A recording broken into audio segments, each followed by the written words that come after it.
Well, this is the Prospect Hut, and we talk about on this channel Mets prospects. And I have been doing videos since June discussing the team. Now, as you know, the team has played very poorly this year, to where they traded Justin Verlander and they traded Max Scherzer and a few others, David Robertson, Dominic Leone, Mark Hanna, Tommy Pham, and they restocked the farm system. Now, prior to that happening, I was doing videos on here, like I said, since June, and I've been, I would say, very lucky with the channel. I'm very happy. Now, if you've been subscribing to this channel for all that time, I thank you. And anybody new coming in watching this full-length StreamYard video, I'm going to record it because this is important as Met fans to be able to get as much information on all these players that we've been hearing about over the last 3 months since the Mets punted on the season and are rebuilding for next year and beyond. I wanted to do this longer version of a scouting report on all the different players that they have drafted, signed to the international avenues, and of course traded for. I'm going to have a bigger video discussing as many of the minor league players that I can find.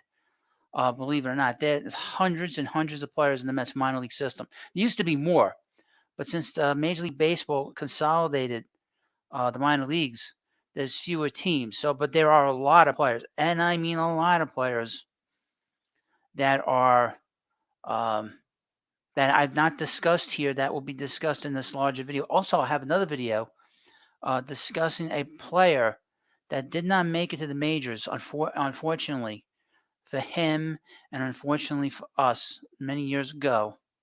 And I'm going to have a video on him some point in the next few days. But before we get into this, again, you need to subscribe. You want to know everything you need to know about the Met prospects. This is the channel you need to watch. This is the channel you have to watch because you will be at the cutting edge of all this information about all these different minor league players, from the best prospect to somebody no one has heard about, and any minor leaguer in between. So this is the channel you need to subscribe to as we move forward. This channel is getting awfully close to 3,000 hours, which means that this channel will be partially monetized. This channel is also getting close to, we're a little under 700 subs. So you hit that subscribe button, and it'll be worth it. Trust me. We're gonna have all kinds of stuff here, stuff that other channels aren't doing. Obviously, Mets channels are not doing this. That I can tell you. So here we go. So the Mets have a top 30, which is from MLB Pipeline. And I have it right here in front of you. Let me get to a bigger screen for you so you can check it out. Let's see. Let's get to a full screen on this for you. So you can see the entire thing here, the entire layout. I am not important. I'm just the relayer of all this information. So that is my role here in talking about all these different Mets prospects. Now look at all this. The top 30 prospects. Now these are guys that have been drafted recently, guys that have been traded for, and guys that have been signed to the international process. Okay, and we're going to go through this. We're going to do 1 to 30. Number 1. Let's get to number 1. Luis Angel Acuna. Here we go. We got the brother of superstar of the Atlanta Braves, Ronald Acuna Jr., his brother. He is 21 years old. Mets made a trade. They traded Max Scherzer for him straight up. So that's a guy. Let me go through him, but we'll go through some of the stuff here as we go through it. He is 21 years old. He's 5'8", 181 pounds. He was signed as an international player in July 2018. He's expected to be in the major leagues next year. I would think that that's probably the case. He finished the year in Double-A Binghamton. He kind of struggled, but let's go through his scouting report. His hit tool is 55, power is 50, his run tool is 55, arm 55, field 55, and overall 55. That's above average. The thing that's lagging behind is his power. He's going to hit, I believe, he's going to steal a lot of bases. He stole over 50 bases this year. Acuna signed out of Venezuela in 2018 for $425,000, more than quadrupling the $100,000 bonus the Braves gave his older brother Ronald 4 years earlier. Luis Angel may not have his older brother's superstar ceiling, but he does have the potential of solid tools across the board. He stood out as one of the best all-around players in the 2022 Arizona Fall League and was in the midst of his best season yet as a 21-year-old in Double-A when the Rangers dealt him to the Mets for Max Scherzer this July. Acuna attacks pitchers with an explosive right-handed stroke and an aggressive approach. He'll draw his share of walks and doesn't strike out excessively, but he chases and swings and misses too frequently against non-fastballs and doesn't always make quality contact. If he can settle down a bit and drive the ball in the air on a more regular basis, he could be a .270 hitter with 20 or more homers per season. Combining solid speed with savvy on the bases, Acuna swiped 126 bags and 151 attempts during his 2+ years in full season ball before the trade. Earlier in his career, he faced some questions about his ability to remain at shortstop, but he has shown that he has the solid range and arm to do so. He has the tools and athleticism to play all over the diamond. With Francisco Lindor in New York, Acuna could wind up at second base or in center field. Now that's exciting. He's a very exciting player. I believe he's 46th overall. Doesn't say here, but he is the Mets' number 1 prospect. Number 2. Who's number 2 prospect the Mets have? Let's see. Let me go back up. And that is Drew Gilbert. He is a player they picked up for one of the players they picked up for Justin Verlander. He is I guess you can call him firebrand. He's 5'9", 195 pounds. People compare him to Lenny Dykstra and Brett Gardner. If you're a Met fan, he's very excited about that. If he's Lenny Dykstra with more power. His hit tool is 55. His power is 45. His run is 55. He's got a very good arm at 60. His field is 55. Overall 55. He's been playing center field, I think, for the Romo Ponies. He might have had the second best stuff among prep pitchers from the upper Midwest in the 2019 draft. Trailing only Pirates first rounder Quinn Priester, but Gilbert's 5'9" frame and Tennessee commitment slid him to his home state Twins in the 35th round. He started center field for the Volunteers, homering 4 times in 7 playoff games to lead them to the 2021 College World Series and posting the best numbers on a club that ranked number 1 in the nation for most of 2022. He signed for $2.49 million as Houston's first round choice in 3 years, but played just 10 pro games before dislocating his right elbow after running into an outfield wall. Gilbert climbed quickly from high A to Double A in his first full season before moving from the Astros to the Mets and the Justin Verlander deadline deal. Gil was extremely aggressive in all phases of the game, yet his superb eye-hand coordination enables him to repeatedly barrel balls and produce high exit velocities. His left-handed stroke can get long because he hunts home runs, and while he rarely strikes out, he does make more ground ball contact than desired. He's not physical, but does have enough bat speed and strength to provide 15 to 20 homers per season without selling alpha power. Gilbert has solid to plus speed and uses it to steal and take extra bases. His quickness and instincts allow him to cover ground in center field, where he shows the plus arm strength that produces fastballs clocked up to 93 miles per hour during infrequent college pitching appearances. A fiery competitor with a lot of emotion. He's destined to become a fan favorite, but needs to play more under control at times. He is the type of player that is gritty. He's gutty. And the Mets organization has been lacking this for an extremely long time. And this is a player to be very, very excited for. Next up, another player to be excited about. Jet Williams. Boy, oh boy. He has done some job this year. He is 19 years old. He'll be 20 in November. He's 5'6", 175 pounds. Prior to the draft in 2022, he was considered one of the best talents in the draft.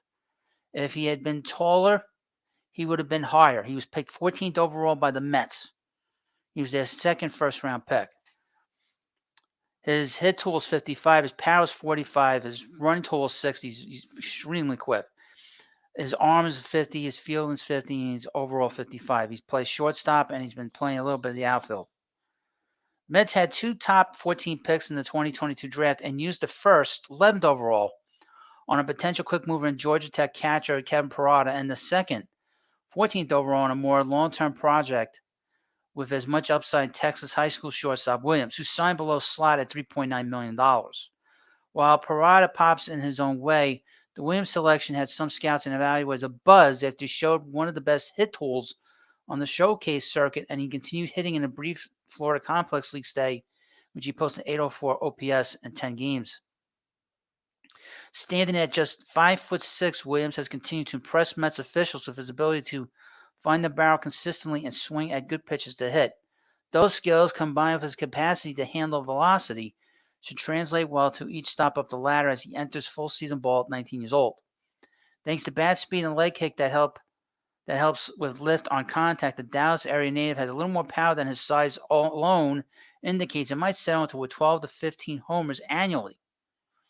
A plus runner, Williams is athletic enough to track down balls at shortstop, but is still raw defensively, relying more on his athleticism than instincts. Mets believe that will change as he gets more access to the pro ranks. But even if he needs to move to second or center field, he can still be a quality up the middle talent whose value lies in his bat. Now, he is extremely selective. He had 102 walks. He had one of the highest on-base percentages, maybe the 4th or 5th highest on-base percentages in the minor leagues last year. And he is a player that we have to really pay attention to. He has set a goal this year that he will make the major leagues next year, which is quite interesting, seeing as how he's going to not even be 20 for another month or so. So he is a guy that is doing an incredible job getting to where he's gotten at this point. Now, in the meanwhile, please, of course, subscribe to the Prospect Hut. If you like this stuff, hit the subscribe button right now. Very important. Next up, number 4, best prospect, and we've seen him, and that's Mets shortstop, outfielder, second baseman, Ronnie Mauricia. And he's played third base, too. His hit tool is 45, his power is 60, 45 run ability, arm is 60, his field is 50, his overall ability to be in Major League is 55. Mauricia has been brimming with potential since signing out of the Dominican Republic for $2.1 million in July 2017. But now entering his age 22 season, second on New York's 40-man roster, the rubber's meeting the road. Switch hitter put up back-to-back seasons with a .296 on-base percentage in 21 and 22. The latter coming entirely at Double-A Binghamton. He did set career highs in home runs, extra base hits, stolen bases during his 123-game stay in the Eastern League. He's also coming off a MVP campaign in the Dominican Republic this winter. At the 287, 335, 468 slugging percentage in 46 games with Mauricia. Mauricia looms large in the box at 6'3" and can make loud impact upon contact from an open stance, especially when hitting from the left side, where he has better slugging numbers. It's that contact part that's been a major issue. Mauricio can get aggressive and expand the strike zone with his massive cuts, particularly against spin, leading to a 4.4% walk rate. It's that contact part that's been a major issue. Mauricio can get aggressive and expand the strike zone with his massive cuts, particularly against spin, leading to a 4.4% walk rate. Lowest among Mets minor league qualifiers. Now facing advanced pitching in the upper minors, he'll have to make adjustments quickly to prove he's capable of being more than an all-power little hit. Now, we've seen some of that a little bit in his brief stint with the Mets in the first 2-3 weeks.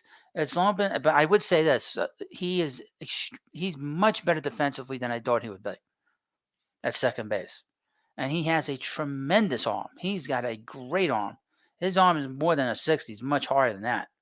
It's long been assumed that the 3-time minorleague.com organization All-Star will move off shortstop eventually because of his size and below-average speed, especially as he bumps up against Francisco Lindor and Queens. That change has come in 2023, when Mauricio getting looks at second, left, and third with AAA Syracuse. He might be a better fit in the corner outfield spot where he's gotten more and more time in July and August. Now, I don't know. He's not played in the outfield.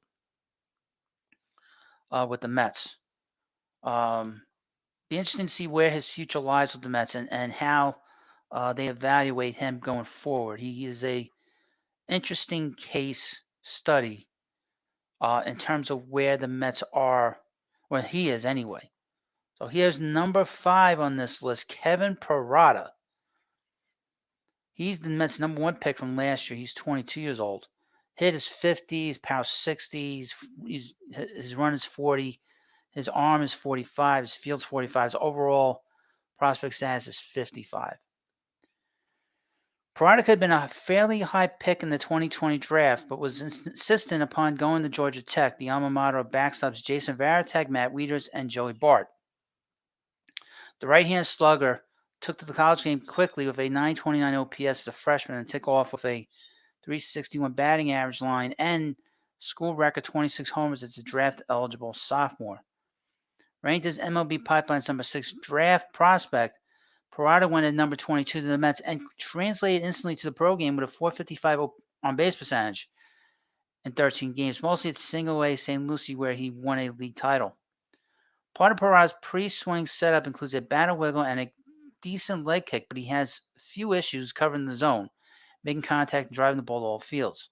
His exit velocity topped out at 105.5 miles per hour in his brief Florida State League stay, but there should be more in the tank over a larger sample as he settles into pro ball. Repeatedly, 20-plus homers isn't likely to be an issue by the time he reaches the majors, and his ability to marry average and power will drive his place toward the middle of most lineups. Defense has long been a primary focus for Parada, and that's notable considering he looked like he was wearing down with additional playing time at Georgia Tech and with Team USA in 2021. His court stealing rate gradually improved from his freshman to sophomore years, but his general arm strength still checks in at below average. While the Mets are pleased with his growth in 23, he remains a work in progress behind the plate. No matter, his potential with the bat is so good that he profiles as a potential bat-first, everyday catcher. Now, here's the thing. Parada, according to Sam Dykstra, who's one of the guys that puts this list together, he had said that Parada had taken a step back as a player, that they felt that they thought he would be better coming into pro ball offensively. Not so much the defense, but the offensive part. He's considered, like I said in this, to have tremendous power, and it seems like his power was a little bit behind to where evaluators looked at him. Now, he did have, I think, an ankle injury. He was out for a little while in Double-A. I would expect that he will start next year in Double-A with a quick call up to Triple-A. He is a sort of a bit of a project, and there is no rush for the Mets to call him up. The Mets have Francisco Alvarez, so there's really no reason for the Mets to call up at any point, rush him and Kevin Parada. They don't need to do that with him. I think he might be the one player in this system where they don't really need to rush him. So we will monitor his progress as we go along. Okay, number 6 in the Mets prospect list is Ryan Clifford. Another player they picked up for Justin Verlander. He's an outfielder first baseman. His hit tool is 50. His power is 55. His runs 45. Arm is 55. Fielding is 45. His overall prospect status is at 50. Clifford first played U.S. national teams at age 12 and won gold medals at international events, the 12 and under squad in 2015 and the 15 under club in 2018. Though he was regarded as one of the better all-around hitters in the 22 prep class, he didn't dominate the showcase circuit and he was committed to Vanderbilt. So he wound up sliding to the 11th round. Signed for $1.13 million.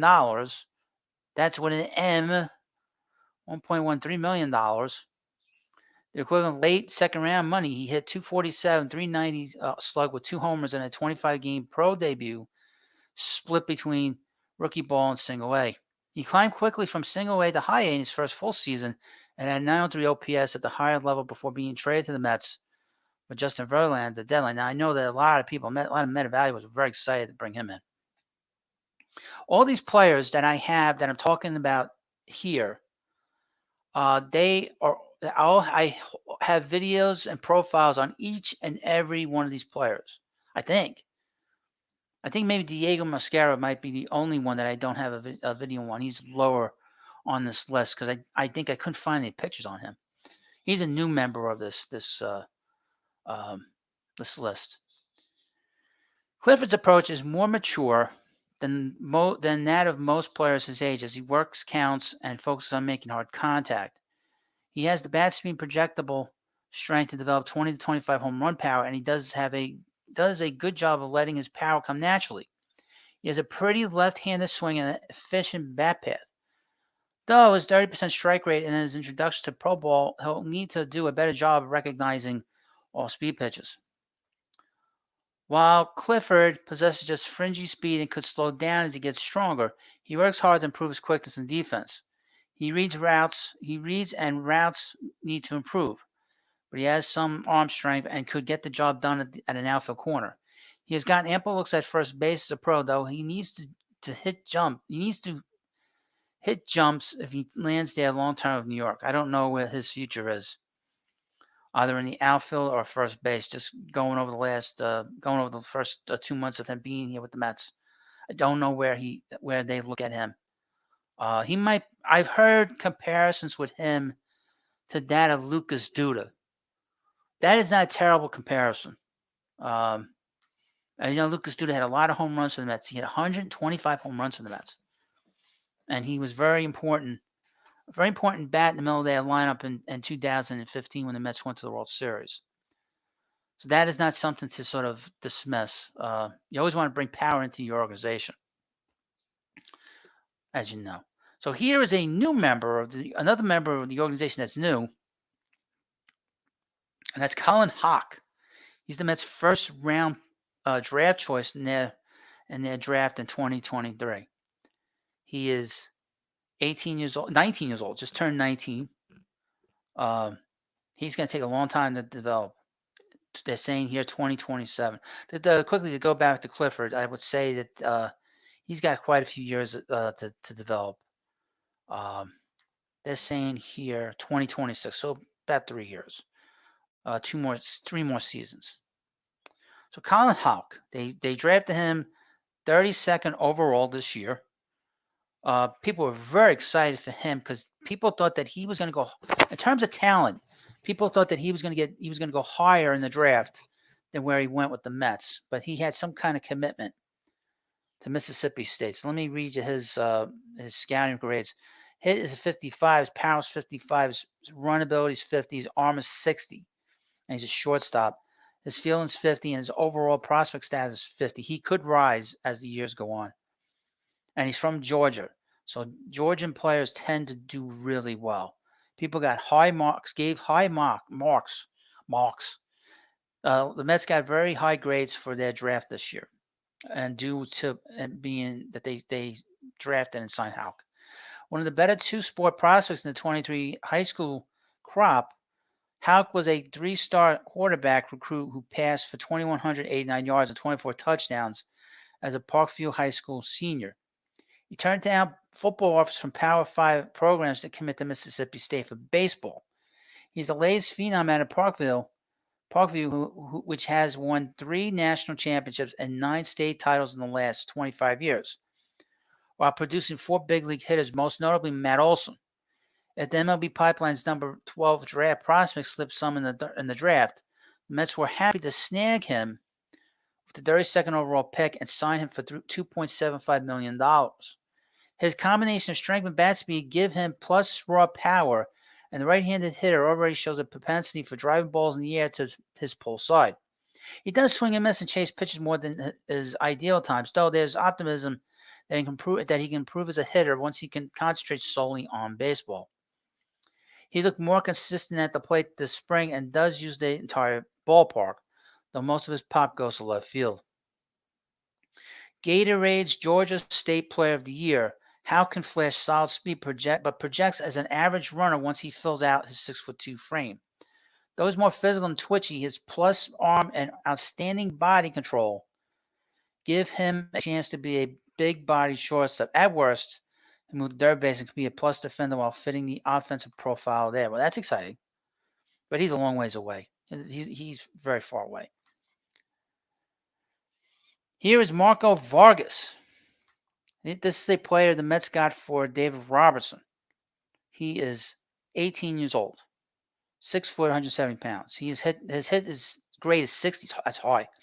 His 40. He's got 45 power, 45 run, 50 arm, 50 field, and 50 overall. And he's only 18, so he could improve in all these areas. Other than speed, all these other areas could improve greatly. And again, in the meanwhile, please, of course, subscribe to the Prospect Hut. I hope you're liking this stuff. I just leave comments in the comments section. Let me know what you like, what you don't like. This is more. This is more commentary. There's less commentary and more informational for you if you're a subscriber to my other two channels, the Baseball Hut or the Baseball Hut 2. This is more commentary. I mean, more information and commentary. Vargas looks like a bargain of Miami's 22 international class after signing for $17,500 out of Mexico the day before he turned 17 in May. 3 weeks later, he reported to the rookie-level Dominican Summer League, where he recorded 3 multi-hit games in his first pro contest. He had .319 and 1 team MVP honors. After getting off to another impressive start in the Florida Complex League this year, Vargas was dealt to the Mets in late July in a deal that sent closer Dave Robinson the other way. Vargas is an extremely advanced hitter for his age, showing the ability to recognize pitches, control the strike zone, and employ the opposite field. With a quick left-handed stroke and good feel for the barrel, he makes a lot of hard line drive contact. He already has a strong lower half and will focus on adding muscle to his upper body, which could help him produce 15 to 20 homers per season once he turns on and pulls more pitches. Though he possesses just fringy speed, Vargas is an instinctive base runner who looks to steal one given the opportunity. He shows good actions, average range, and arm strength at second base, his best position. He spent much of his debut at third, where he made 7 errors in 22 games compared to just 1 miscue in 23 contests up the middle at second and shortstop. He finished the year in Port St. Lucie with the St. Lucie Mets. So he's been very, very impressive coming right over. The Mets got high grades for this trade because of Vargas, to be honest with you. Number 9. Right-handed pitcher Mike Vassell. He's the closest Mets prospect that's a pitcher to the majors.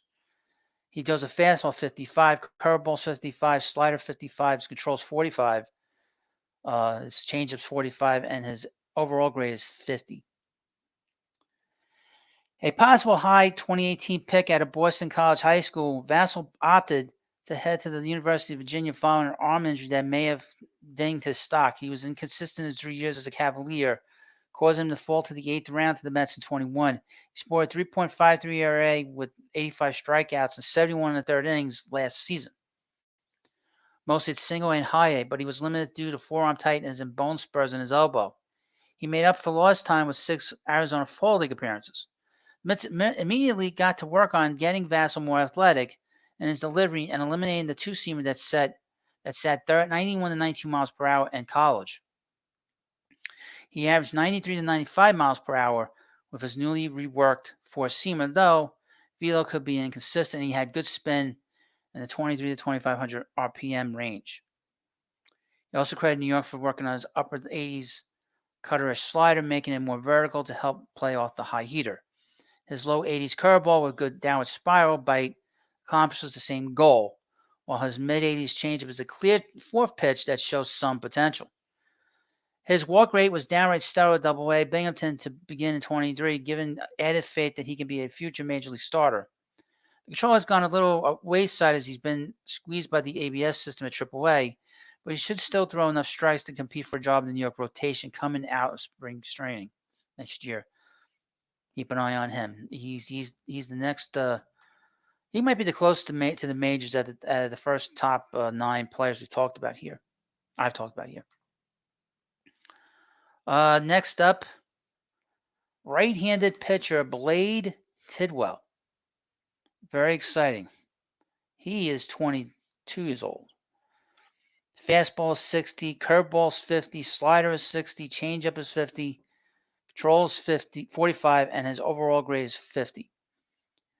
He's a extremely exciting prospect to keep an eye on. He might be the guy that could become an elite pitcher, a number one starter.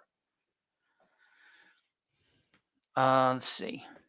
The Mets happily grabbed Tidwell in the second round and went above slot to sign him for $1.85 million. The hurler finished out the year with single-A St. Lucie, where he made a pair of postseason starts on the club's way to elite championships. Couple of things. He was drafted last year in 52nd overall, the Mets' number 2 overall pick.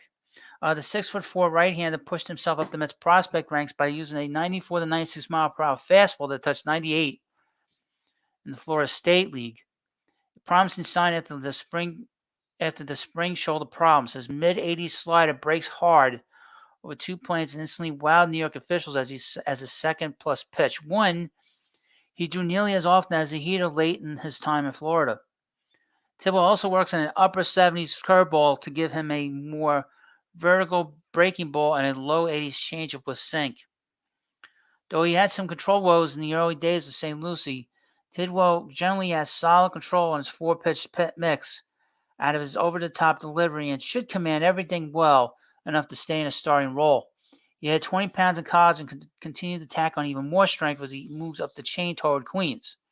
And into the belief that there may be another jump and stuff coming soon. Well, like I said, the belief is that he could be a number one starter, a guy you put at the top of your rotation.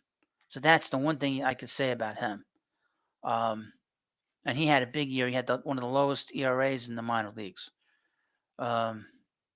Number 11. Number 11. Outfielder Alex Ramirez. Now, Alex, he is 20 years old. And he's been spinning his wheels this year. Mets signed him in 2019 as an international player. His hit tool's 45, power's 55, runs 55. He's got a strong arm at 60. His fielding is 55. His overall's 45. The Dominican Republic native is a toolsy center fielder that scouts and player development types love to dream on. His biggest development in 22 is cutting his K rate from 31.1% to 22.1% while still moving up a level, and that has strengthened the belief that he can hit enough to be an impact player. Even if he has a noisy setup at the dish, he has wide strength that should only increase as he matures, but is still yet to show up in games. Standing at 6'3", Ramirez uses his size and above-average speed to glide to balls in center, and he can make plays look effortless, sometimes to his detriment. He has enough arm strength for right field, giving him another route to Queens, while he'll be Rule 5 eligible next offseason. He's only 20 years old heading into his third campaign with a full season club. He still has some road ahead of him, but the 23 season has represented a setback in some ways, in a lot of ways. He has not played well in Brooklyn. Chris Newell had been talking to him over the last month and a half, telling him that he can do it, that he needs to do certain things to improve his game, and he really hasn't. So I don't know where he is. He has to have a big. First of all, like I said here, he's Rule 5 eligible. So the Mets going to have to decide whether they're going to keep him put him on the 40-man roster or not. They didn't do that last offseason. But this year they're going to have to make a tough decision on him. He might be a player that might go on not drafted in the Rule 5 draft, or he could just go back to the Mets minor leagues, or they put him on the 40-man. I don't know where the Mets stand here. I will say this: the Mets have Daniel Vogelbach on the 40-man. Get him off and put him on at some point. That makes the most sense to me. Mets have a lot of dead weight on their roster that this young guy should be able to be on this, and not guys like Daniel Vogelbach and Luis Guillorme. We're talking about dead weight. Dead weight. Number 12. Christian Scott, a right-handed pitcher. He is 24 years old. The Mets drafted him in 2021, 5th round, 142nd overall, 55 fastball, 60 slider, changeup is 40, his control is 55, overall is 45. The height, the scale is from 20 to 80, just so you know. I should have said that earlier. The Florida rotation was so loaded over Scott's 3 seasons in Gainesville that the 6'4" right-hander was relegated primarily to bullpen duty. The Mets still saw enough potential to make him a 5th-round pick in 21 and signed him for a round slot at $350,000. New York used him in both starting and relief roles at Single A and High A Brooklyn his first full season. He made 4 additional starts in the Arizona Fall League where he was too touchable with 15, well, that's pretty bad, 15 earned runs and 27 hits allowed in 13 frames. Scott's fastball is now up to 93 to 96 miles per hour, occasionally touching 98. The arm side run helped to get swings and misses in bunches during his time in the Florida State League, and that's continued to be the case as he climbs. His 82 to 84 mile per hour slider, which was picked up from watching Max Scherzer videos, gives him a plus breaking pitch with depth, and it can be a real weapon against righties. A low 80s changeup is reserved almost exclusively for lefties, but doesn't do much beyond change speeds. The former Gator keeps the ball in the zone enough to be a potential starter, and his control has certainly taken off in 23 as he's gotten more comfortable as a starter. His future will come down to the status of his repertoire and only another pitch to become a potential back-end rotation option. However, otherwise, it might be best to head back to the pen and lean into his fastball slider combo. For now, there's real momentum for him heading towards the New York rotation. He's an exciting pitcher. You want to keep an eye on him. He's an exciting guy. And he obviously he's been Double A, pitching Double A this year. Part of that really good team up there in Binghamton. You just go over his overall numbers. St. Lucie didn't pitch well, but Binghamton he pitched really well, and Brooklyn obviously. We'll see where he starts the year next year. I would think that he'll start the year.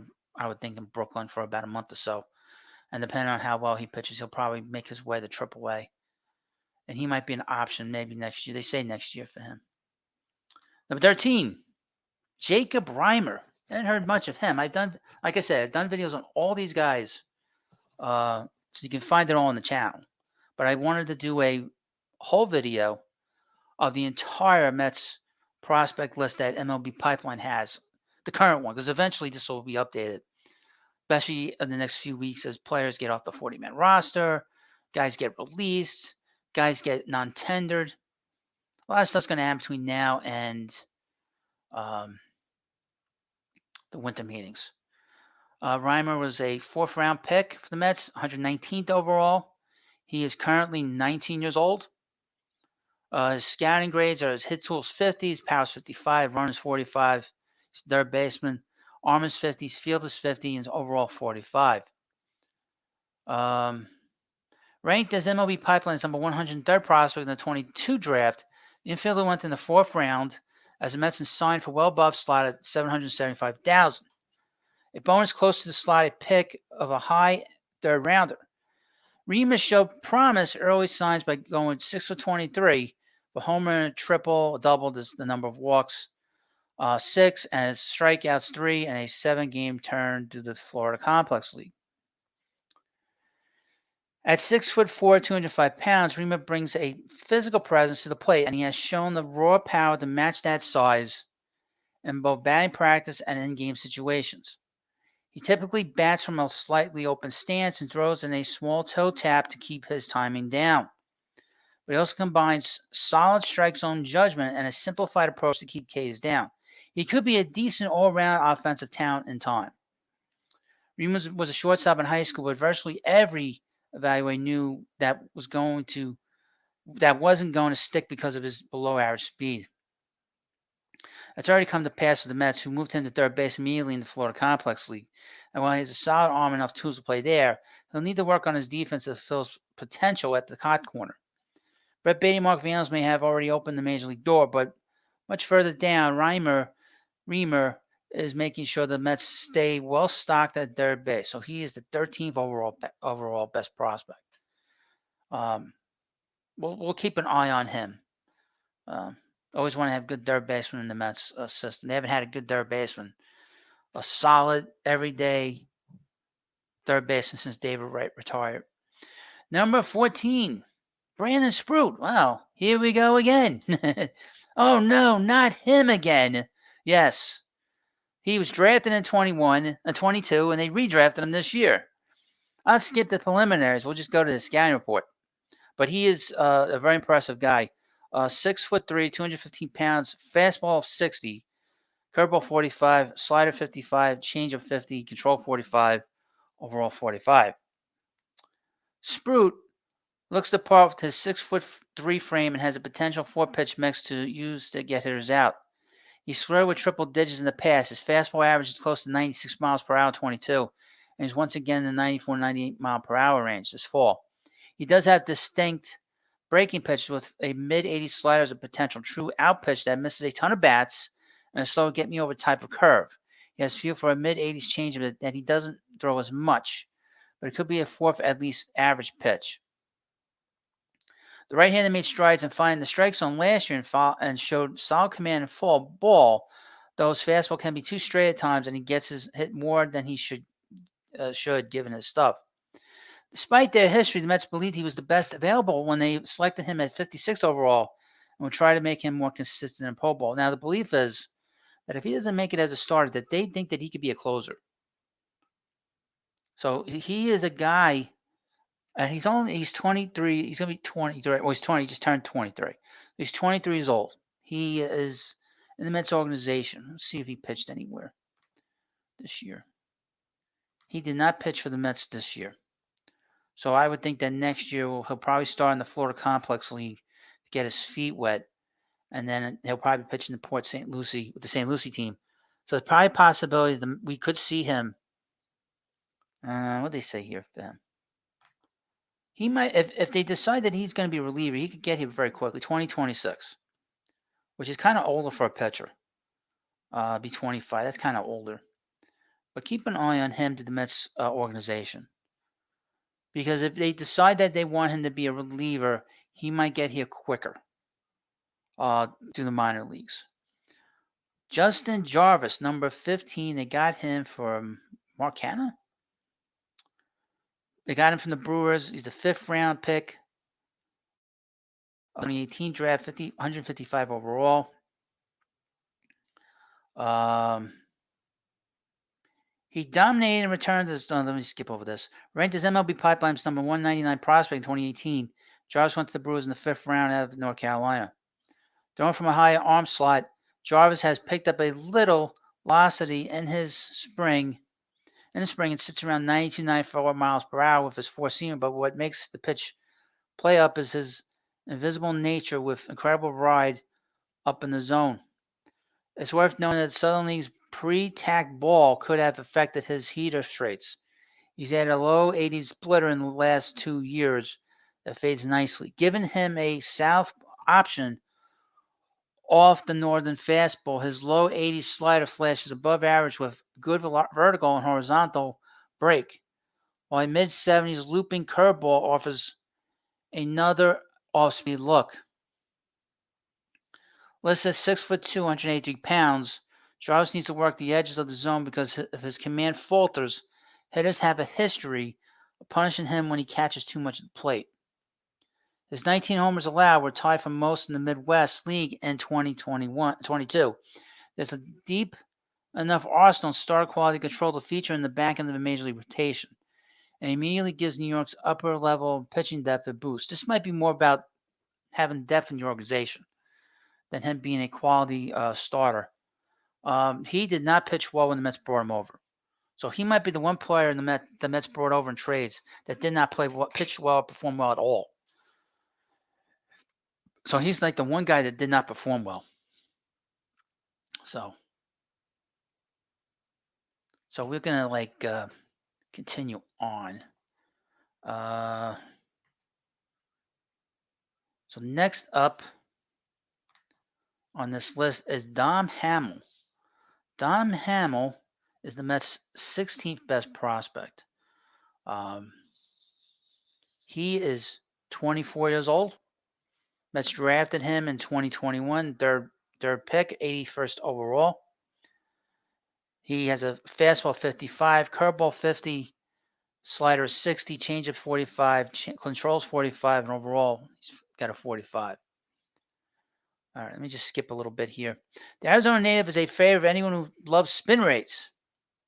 His 91, 94 mile per hour fastball, which can touch the mid-90s on occasion, plays better than its velocity alone because of its spin and carry up in the zone.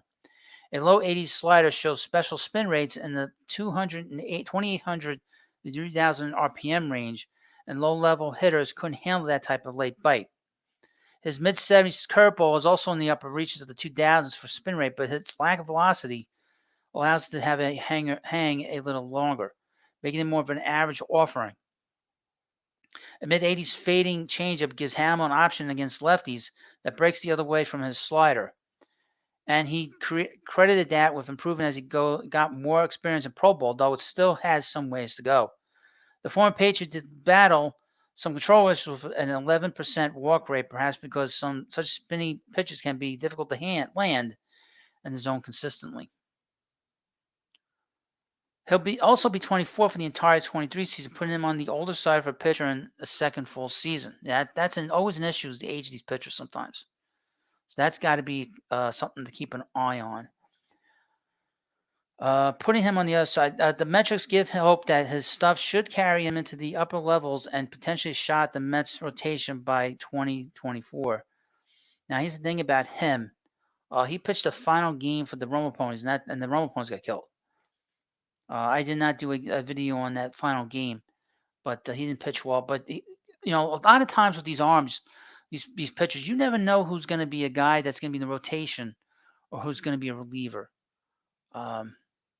We know that Jacob deGrom was a guy that was coming up, and people were talking about him being a reliever with the Mets, and that didn't turn out to be the case. He became a starter, and a great starter to boot. So we need to keep an eye out for these players. You never know. You never know what players are going to do, how they're going to do in the major leagues. Now here we have a guy, another starter that has a potential. That has the potential to be an elite pitcher. This is Tyler Stewart, the Mets' 17th overall best prospect. He is 23 years old. He'll be 24 in a few weeks, or next week. He was drafted last year, 179th overall in the 6th round by the Mets. His fastball is 55, slider's 55, changeup is 40, his control is 50, and his overall dingamajig is 45, and his overall assessment is 45. Here's the thing you need to know. He's the 6'9" right-hander, was primary reliever in his 2 seasons of play at Southern Miss, and also appeared in that role in the Cape Cod League during a brief stint with Bourne in 21. Mets selected him in the 6th round, signing him for below slot at $220,000, and got to work transitioning into a potential starting role. That stuck in the first full season. Stewart led the minors with a 1.55 ERA through 14 starts for High A Brooklyn, when he was promoted to Double A Binghamton in mid-July. Stewart's slider usage rivals that of some other pitchers' fastball percentage, right around 50%, and he leans on the low 80s pitch so heavily because its nice sweep and two-plane break have befuddled minor league batters so profusely through the early stages of his career. He'll throw a low 90s sinker to that works the other direction and helps fuel a heavy ground ball rate. Between the whiffs on the slider and the weak contact on the fastball, it's easy to see how Stewart's ERA was so low in High A. His changeup generally takes a backseat to those two, but he'll need it if he's going to stay starting. Despite his size, Stewart has generally kept the strikes coming in his first full season in the Met, easing some concerns he'd head straight back to relief. The two-pitch mix will be challenged more as he climbs the ladder, however, and considering he'll turn 24 in October, he might not have a long leash. He's making the most of the starting opportunities he's been given so far, however. Now, his ETA is next year. So this year he's in Brooklyn. So he finished the year in Brooklyn. He was in St. Lucie, and then he pitched in Brooklyn. He pitched really, really well. So he's a guy that's another guy that could be in the bullpen. All right. Now, in the meanwhile, I'm going to take a bit of a drink break because my mouth is parched. So just give me a minute. I'll be back in 2 minutes. Hold on a second.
Okay, we are back.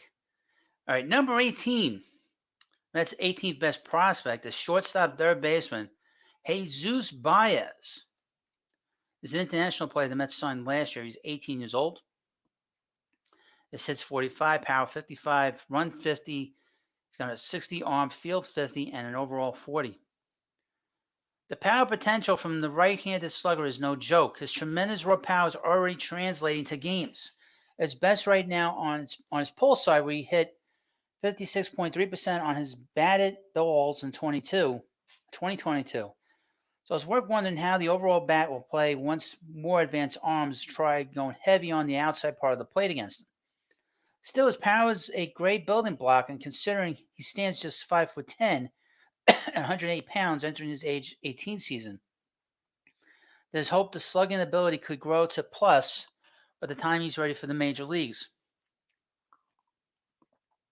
Baez is an average runner at this early stage of his career, but if he does fill out as expected, he'll likely lose a step.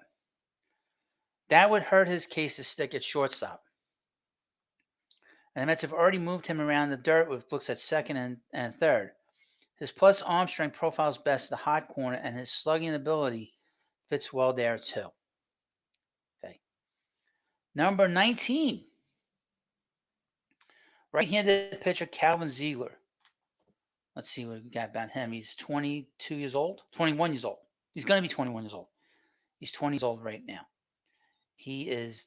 Mets drafted him in the 21 draft. Second round, 46th overall. Fastball 60, curveball 60, slides 45, controls 40, and his overall grade is 40.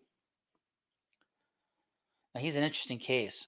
Ziegler could have been selected in 2020 when he was 17, but the combination of the pandemic shutdown and shortened draft that summer did him no favors. To give himself a better showcase the next year, Ontario native went to TNXL Academy in Okie,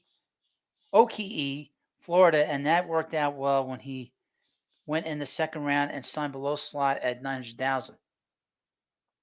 Ziegler's first full season was limited to 46 2/3 innings at Single A St. Lucie due to biceps tendonitis and other concerns, but he fanned 70 in that span. Before the 23 season, Ziegler underwent surgery to address bone spurs in his right elbow and later tore his quad during his rehab, keeping out much of the season. Now, he did pitch a couple times late. Standing at just an even 6 feet, the right-hander can good fastball velocity for his size in the 92-94 mile per hour range, and he touched 96.5 miles per hour during his time in the Florida State League. He lost some of that velocity as the season wore on, but the perceived rise of the pitch stemming from its relatively flat angle helps it play up. His low 80s curveball generated a ton of whiffs, and Florida State League hitters batted only .032 against it. His 83 to 85 mile per hour splitter also kept hitters off guard, but is still a low spin work in progress. Ziegler batted control issues before and after his injured stints, and a 17.6% walk rate won't cut it at any level. He can be aggressive in the motion on the mound, and that can lead to some of the missed spots. The Canadian hurler will likely have to wait until his age 21 season in 24 before he can show off how his stuff and control is coming along. He's an interesting case because he hasn't pitched much. We don't know much about him. His injuries has sort of curtailed his progress a little bit. Hold on, I need a drink. Glug.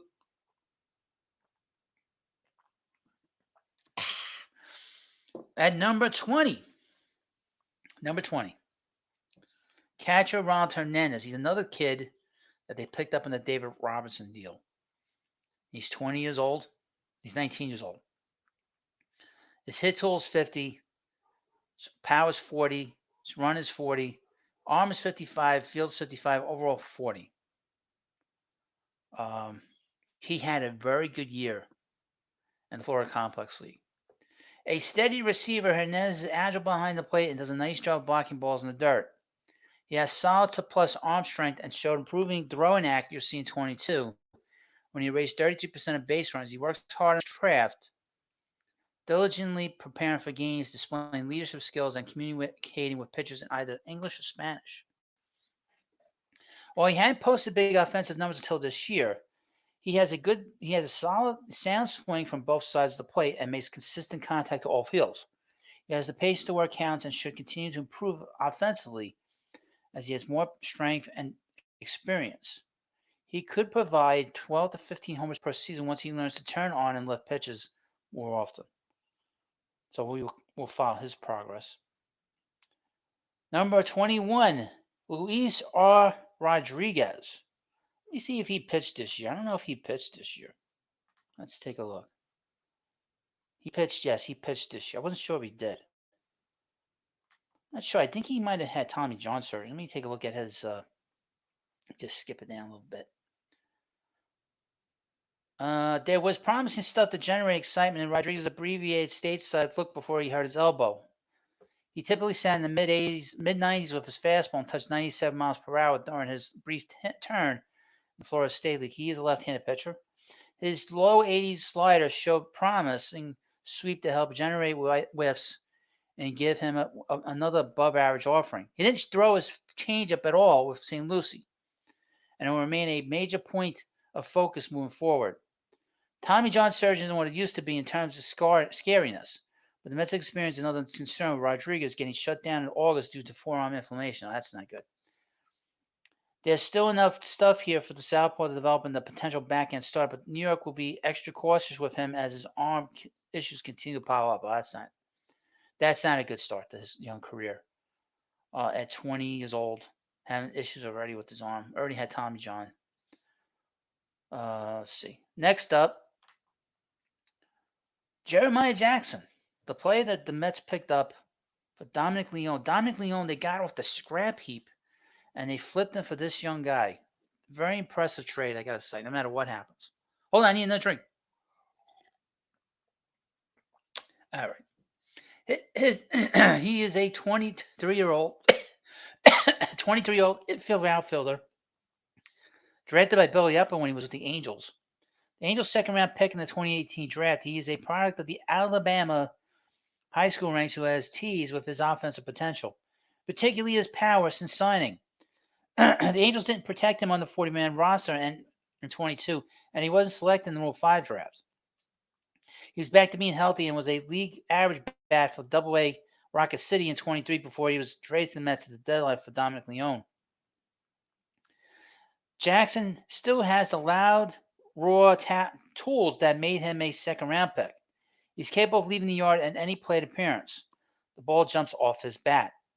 And even with the time missed and some issues with his overall approach, he still hit 24 homers and 136 combined games in 21-22. He has wiry strength with bat speed and loft, with the power especially to his pull side. He did not cut down his strikeouts in 22, but his ability to make consistent hard contact still has not shown up. A good athlete who runs well and has a good arm, Jackson was a shortstop when he first signed, but has had more positions added to his repertoire, playing a lot of second base, but also learning third, and even playing some left field in 2022. He continued to move around this season with time at third, second, short, center, and left field.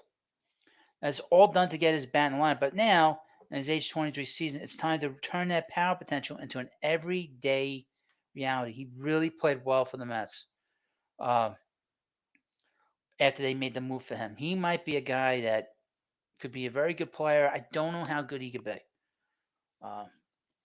So we'll keep an eye on him. We'll see if the Mets protect him. Like I was saying earlier, you want to protect him from getting picked up in the Rule 5 draft. That might be a player the Mets hold on to and just kick Daniel Vogelbach and Luis Guillorme off this roster. All right. Nolan McLean. He's an interesting guy because he's a right-handed pitcher / DH. He is a third-round pick by the Mets, 91st overall. He's the first two-way player that they've selected. His fastball is 65, his curveball is 55, his slider is 55, control is 45, and overall 40. His scouting report as a hitter is his hit tool is 40, his power is 60, he can run at a 30, a little above average. His arm is 70 as a outfielder. And to be honest with you, his fastball is the highest so far in this in this list. He has the highest thrown fastball of any of the players that we've gone through in terms of pitchers. His field is 45 over 40. In the draft, pro teams believe McLean is a better bet to succeed on the mound with the upside of a mid-rotation starter or late inning reliever. Depending on how much polish he could add if he focused on pitching full time. He generates power stuff with little effort. Runs fastball up to 98 miles per hour with arm slide run and flashing a plus slider in the mid-80s.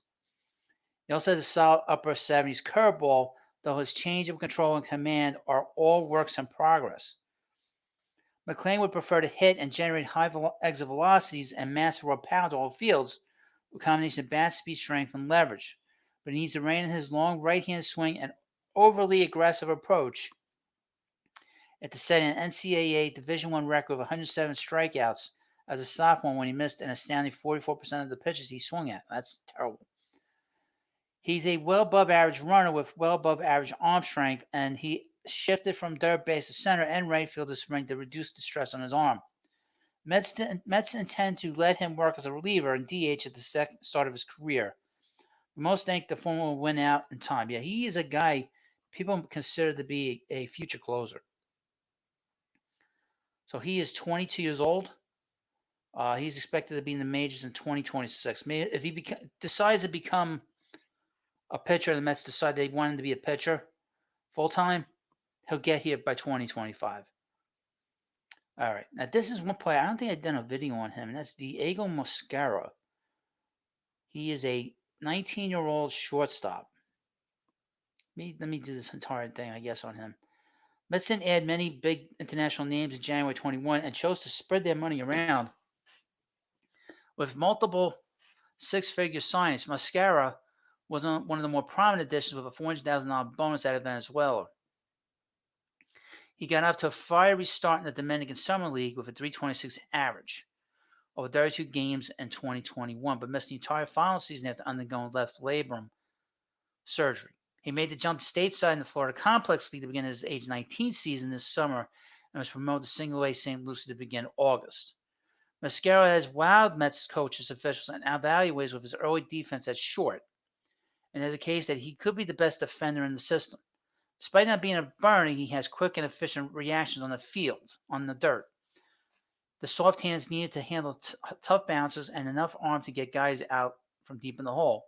Mosquera has proven capable of making both the highlight-worthy and more mundane plays, and all small feet at such a premium position.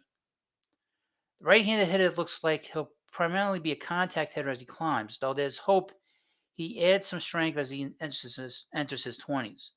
His bat-to-ball skills gives him a chance to hit for a decent average, as he's proven with his swinging strike rate that ranked 12th among 85 Florida Complex League batters with at least 100 plate appearances as of early August. But with it comes a lot of ground balls. In that way, he could be a throwback shortstop who adds value primarily through his glove at the top level. That is the one thing. His defense is very good. His offense is way, way behind. Okay. Next up is Raymond Gomez, right-handed pitcher. He's another one that has a high fastball. He might be the highest now that I look at it.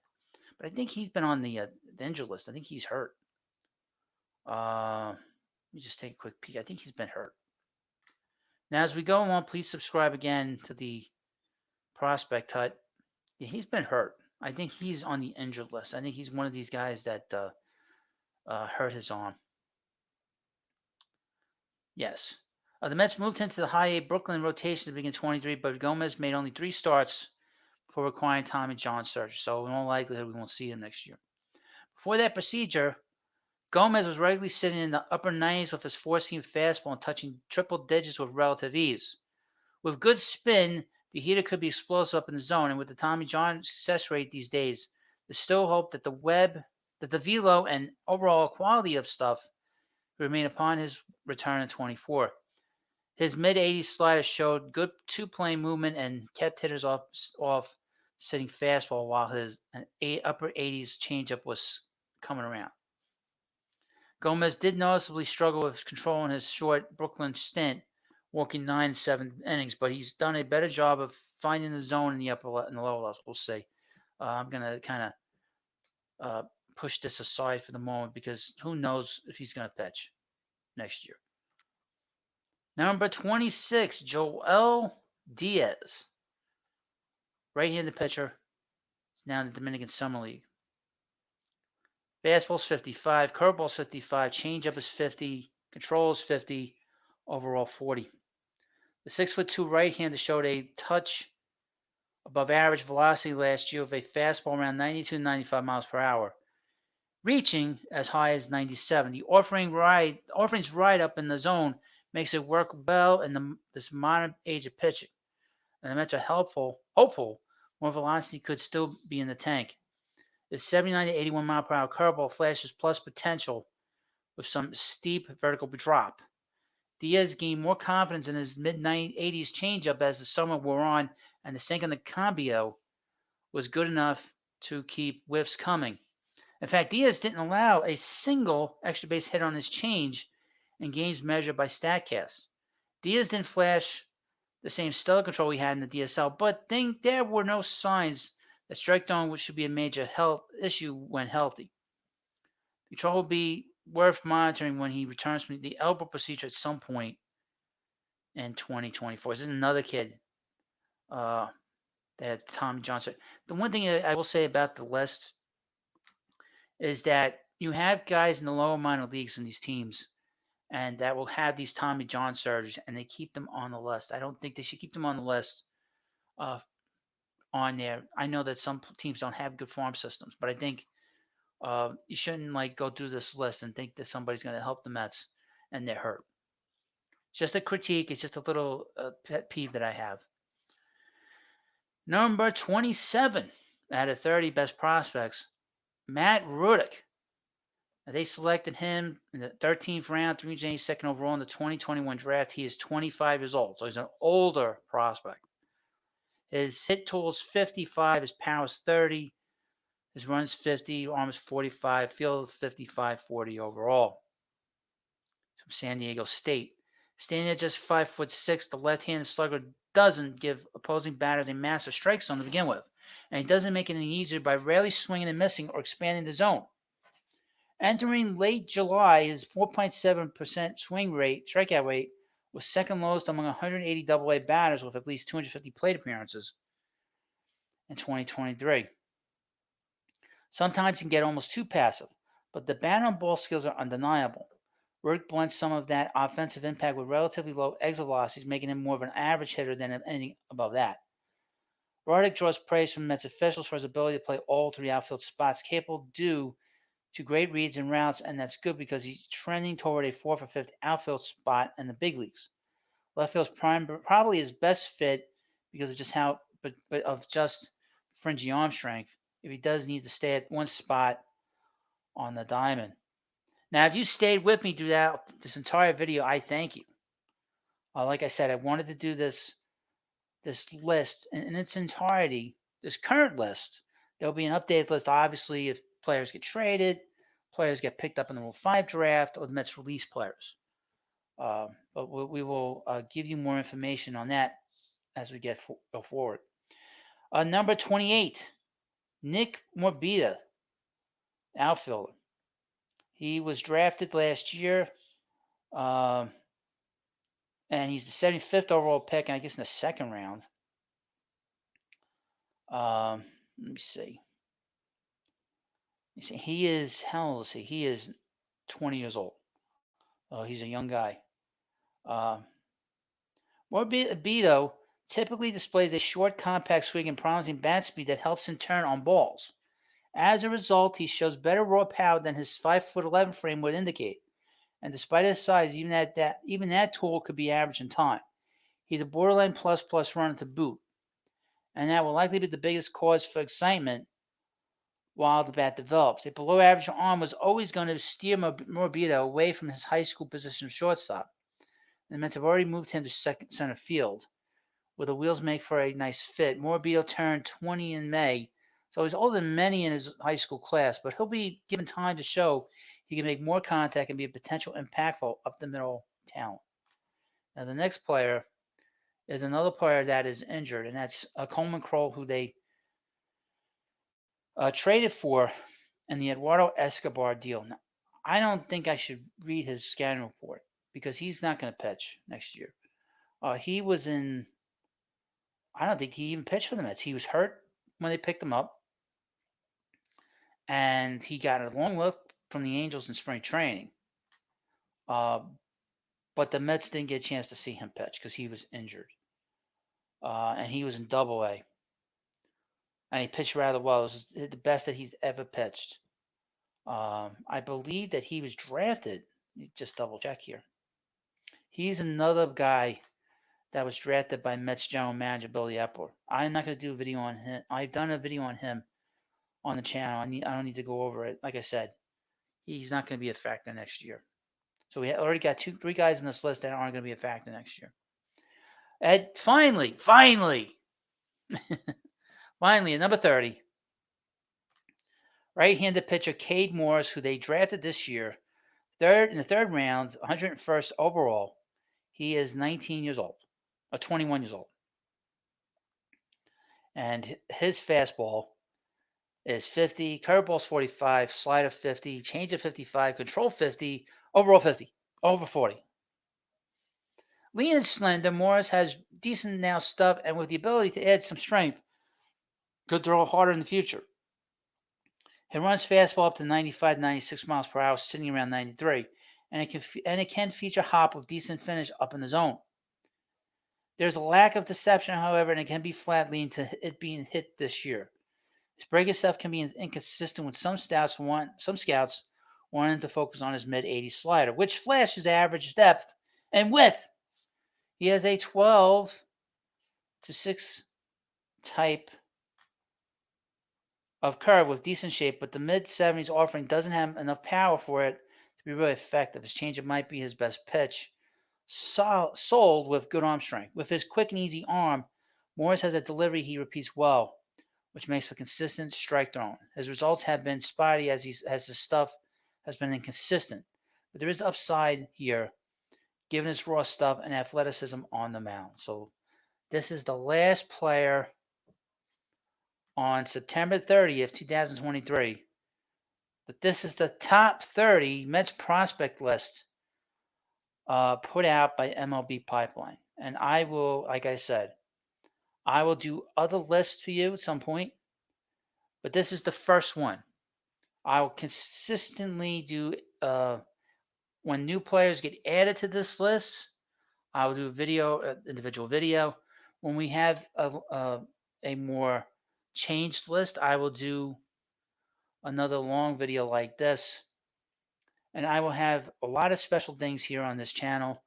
I expect to go through the entire Mets organization at some point for you. And you will get to know exactly every player that is in the farm system of note. I'm not talking about the career minor leagues. I'm talking about guys that, that are younger guys. And where they stand as minor league players. What their scan reports are and where they stand as, where they stand in the organization. Now, I'm always going to have videos out for you every day. Now that we are in the off season, or soon to be in the off season, But I really am very happy how this channel has been, and it's all because of you. It's all because of you taking the time to watch these videos and leave great comments and have great discussions on these players. Normally, I give a lot of commentary on my videos, but on this channel, I feel it's more important for you to learn about these players than for me to talk about them. So you're more important to learn about these players than it is for me to put my personality and my little slant and bent on things. So I want to thank you for coming by. I think this has been a very informative and a very interesting, longer version video for you. Like I said, we'll have other videos. I'm going to do a video on one particular prospect that was unable to get to the major leagues. A rather sad story, quite frankly. And you'll know it if you're a Met fan of a long time. Very sad story. And I will talk about him in a future longer video like this. I found an interesting article and a featured video of him that I think you will find very, very enlightening. And it'll make you sad of on a potential not being, um, you know, being able to flourish and being able to sort of show itself to the world. And we as fans never got a chance to see it. So it's a little bit different than what you would normally find on any other Mets channels or any channels that's related to the Mets. So again, I give you the information. I leave it up to you whether you want to subscribe to this channel. I welcome you all. So if you're coming by for the first time, leave comments that you subscribed. Just any questions you have on these prospects, I'll do the best I can to give you whatever information I can give you. But thank you for coming by. Please subscribe to the Prospect Hut. Thanks for watching, and have a good day.